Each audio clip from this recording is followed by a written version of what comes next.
Ida maridul abdul mu'min, kalau ada manusia yang sakit dari golongan orang muslim. Ada yang pernah sakit? Ada. Pernah sakit. Kalau orang yang nggak pernah sakit, yaitu bagus. Kalau seandainya ada manusia golongan orang mukmin mau sakit, amarallahul malaika an yaktubu, Allah Ta'ala perintahkan malaikat untuk mencatat di abdin ahsana makana ya'malu bisihah warrahah. Allah Ta'ala tetap akan catat ketika dia sehat dan ketika dia itu senggang. Jadi kalau misal Anda malam Senin, malam Selasa, malam Rabu, malam Kamis atau Jumat tiba-tiba di rumah sakit, nggak ngaji, pahala ngajinya dapat. Kalau benar-benar sakit, ya. Jadi dicatat sebagaimana dia sehat, pahalanya tidak dikurang-kurangi. Kalau sakit, sakitnya apa? Aku nggak ngaji. Ini Ustaz Pano. Ya Pano. Pano masih bisa datang. Ya. Sakitnya apa nih? Tuh kayak kemarin tuh siapa?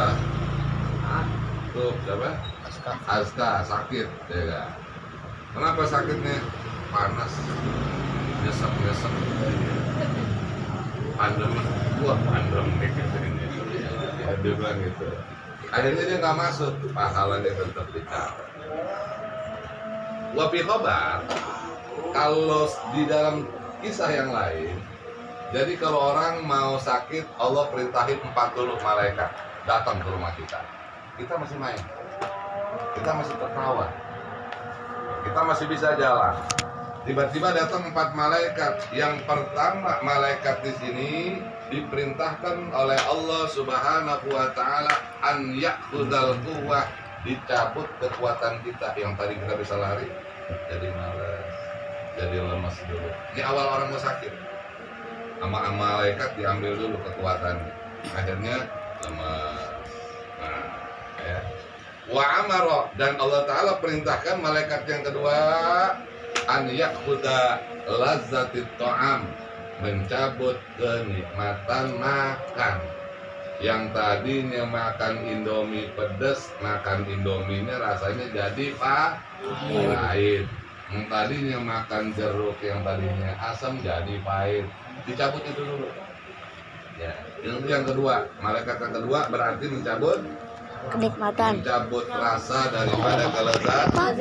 Lalu Allah Ta'ala perintahkan malaikat yang ketiga untuk mencabut kepada orang yang akan sakit itu raut wajahnya menjadi pucat, bukan pakai bedak. Bukan pakai bedak, kayak pagi tuh pucat. Kenapa sebab dipucat? Sakit. Nah, kan kentut. Ya pucat betulan. Pucat deh. Mbak. Itu dicabut sama Allah Ta'ala yang ketiga. Mulai mukanya putih. Lalu yang keempat, Allah Ta'ala perintahkan untuk malaikat mencabut dari orang yang akan sakit dosanya. Jadi kalau ada orang sakit, dosanya diambil. Ya. Amin. Rupanya dosanya cuma sedikit tapi masih sakit terus. Diangkat derajatnya. Keterusan akhirnya wafat.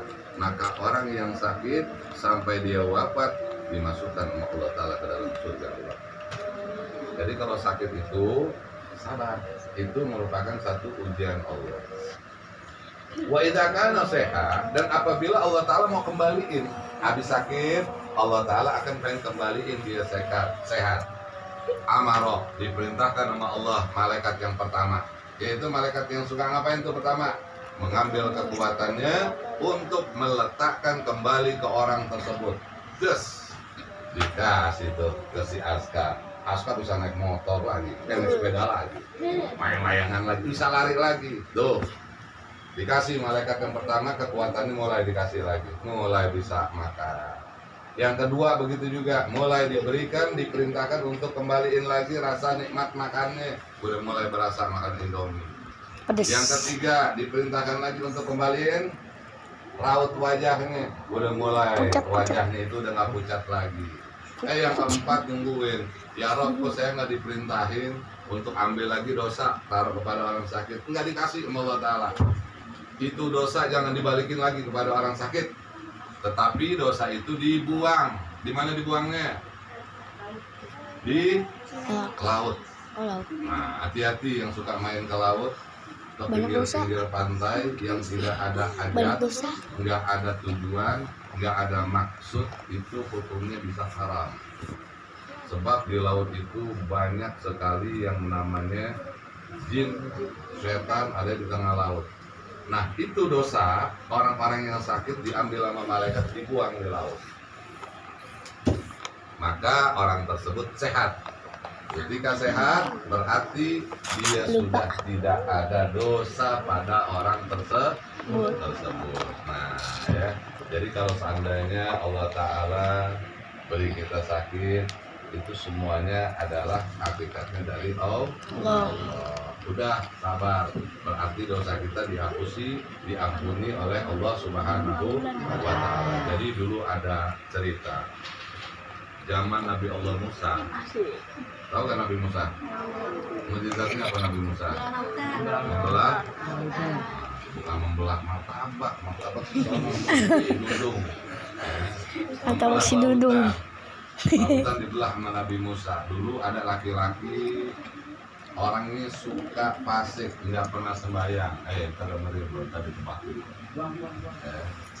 Dengerin. Ada laki-laki nggak pernah sembahyang. Kerjaannya kayak persis kayak Erwan. Halaman begini. Iya enggak? Kerjaannya tuh fajir. Apain? Mentilin anak kecil mulu. Tahu dari mana, Bang? Dia itu Mukanya pucat. tiba-tiba wafat. Ya. Apaan sih dia mukanya? Tiba-tiba orang tersebut wafat. Kemudian begitu dia wafat di kampungnya nggak ada yang mau sholatin, nggak ada lagi orang itu yang mau nguburin. Akhirnya orang tersebut dibuang, dijauhi di tempat pembuangan sampah. Waduh. Satu ketika Nabi Allah Musa alaihissalam datang ke kampung tersebut, dia dapat wahyu dari Allah, disuruh sama Allah untuk ambil itu jenazah, tolong disolatin, tolong dikafankan, tolong dikuburkan. Nah, akhirnya Nabi Musa alaihissalam datang ke tempat sampah tersebut. Dia melihat pemuda tersebut yang dibuang oleh masyarakat, ya, lalu ditahan oleh masyarakat. Ya Musa, jangan kau kuburkan, jangan kau kafankan, jangan kau sholatkan. Ini orang nggak pernah sembahyang, ini orang nggak pernah puasa, kerjanya iseng, suka nyolong, ya kan, suka buat onar. Akhirnya Nabi Musa bingung, apa benar? Ditanya RT-nya betul, ditanya RW-nya betul, ditanya masyarakatnya betul. Makanya Nabi Musa yang tadinya mau sholatin nanya lagi kepada Allah, ya Allah, ini masyarakat ini menjuluki ini orang ahli maksiat.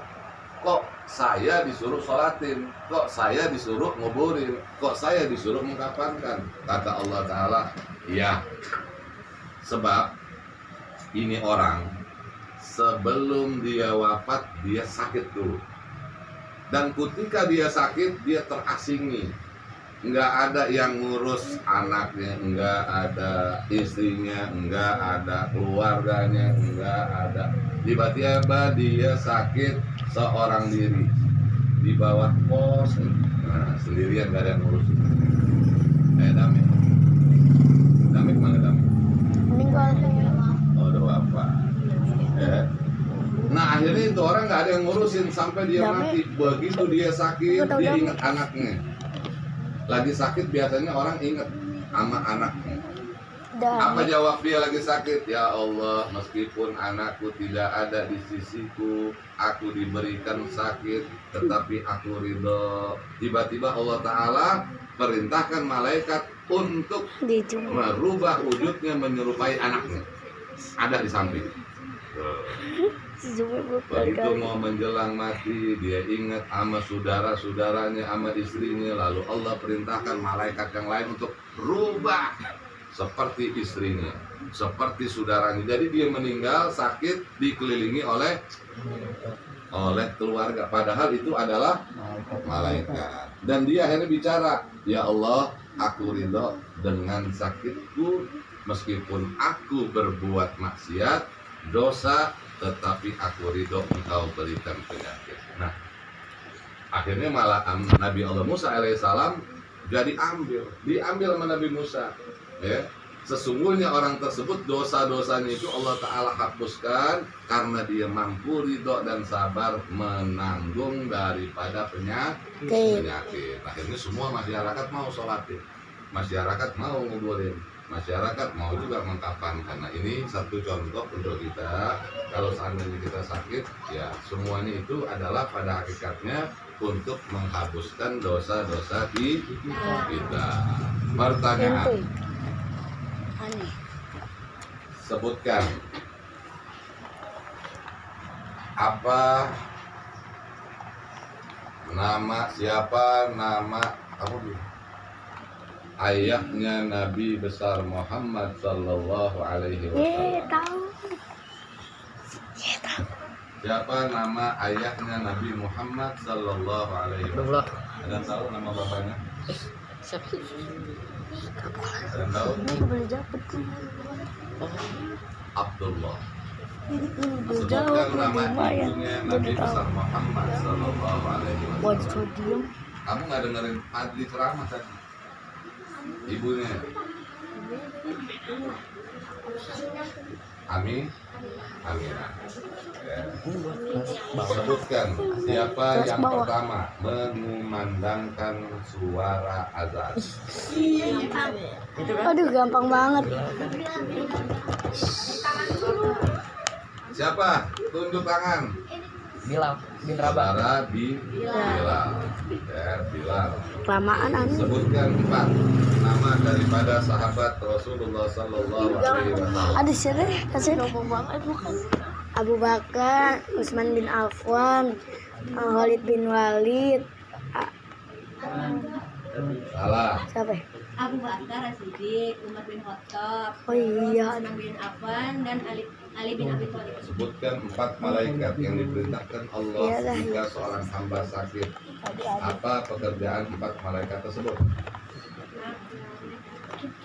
Gak tahu, gak ada. 1. Lepas itu apa namanya? Betul. Yang cabut apa indra akalnya? Terus. Bukannya dia pijat. Jadi pucat. Menyambut keceriaan, Wak. Bukan jadi pucat. Itu Allah. Menghilangkan dosa-dosa. Dalam satu riwayat ada yang mengatakan bahwasanya hadis yang berbunyi, siapa manusia berjalan pada relnya, niscaya dia akan sampai.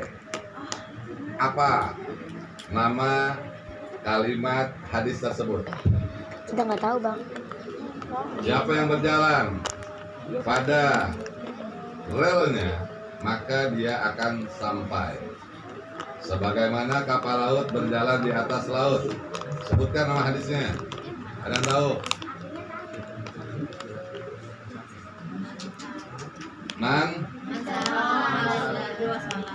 Mansaro ala darbi wasola. Wallahu a'lam bishawab. Bismillahirrahmanirrahim. Alhamdulillahirabbil alamin. Allahumma shalli wa sallim wa barik ala sayyidina Muhammad wa ala sayyidina Muhammad. Allahumma binna bil ilmi wa tayyib alaina bil ilmi wa ajirna bit taqwa wa jamilna bil afiyah. Allahumma hallimna bima jahilna wa wafiqna bi rahmatika ya arhamar rahimin. Wa sallallahu ala sayyidina Muhammad wa ala alihi wa sahbihi wa sallam walhamdulillahi rabbil alamin.